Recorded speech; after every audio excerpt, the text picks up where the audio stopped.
নমস্কার বন্ধুরা, কেমন আছো তোমরা? তো আজকের সকালটা একটু তাড়াতাড়ি শুরু হয়েছে। দেখো, এখনও সূর্যের আলো ভালো করে ফোটেনি, তবু কাজ তো করতেই হবে। তো কাজ শুরু করে দিয়েছি। যদিও বা আমি যেখানে থাকি সেখানে একটু দেরি করে সকালটা হয়। তো আজকে সকালবেলা উঠে ঘর ঝাড় দিয়ে ঘর মুছে ঠাকুরের পুজো সেরে নিয়েছি। সেরে চলে এসেছি রান্নাঘরে। কালকে রাত্রে ঘুগনি ভিজিয়ে রেখেছিলাম। কর্তামশাইয়ের আবদার আজকে ঘুগনি খাবে। দেখো, এখনো পর্যন্ত কিন্তু সকাল হয়নি, এখনো অন্ধকার রয়েছে।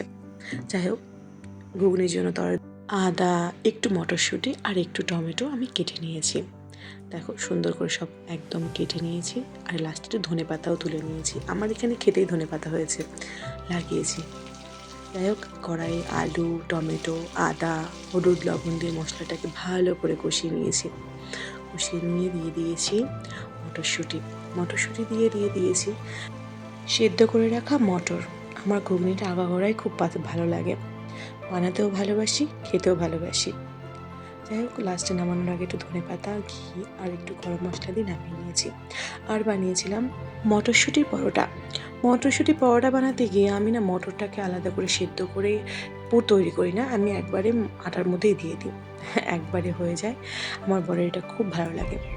আজকের মেনুটা সিম্পল ছিল। সকালের মেনুতে শুধুমাত্র মটরশুঁটির ওই পরোটা আর ছিল হচ্ছে মটরের ঘুগনি। কালকে সারাদিন যেহেতু কিছু খাওয়া দাওয়া হয়নি দুজন মানুষেরই, তার জন্য আজকে এই আয়োজন সকালবেলা। তার তো অফিস আছে, তাকে খেয়ে অফিসে বেরোতে হবে, তাই সকাল একদম 7টা-8টার মধ্যে আমার রান্নাবান্না কমপ্লিট হয়ে যায়।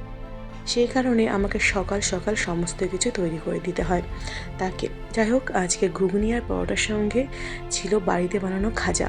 এটা আমি বাড়িতেই বানিয়েছি। এখানে খুব একটা জায়গা আমি চিনি না, তাই কোথায় কী পাওয়া যায় আমি জানি না। তো তার সঙ্গে লাড্ডুও ছিল আর গজা, যা আমি সম্পূর্ণ বাড়িতেই তৈরি করেছি।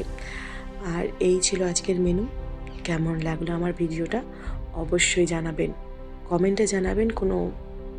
যদি আপনাদের কোনো কোয়ারিজ থাকে অবশ্যই কমেন্টে জানাবেন। ধন্যবাদ।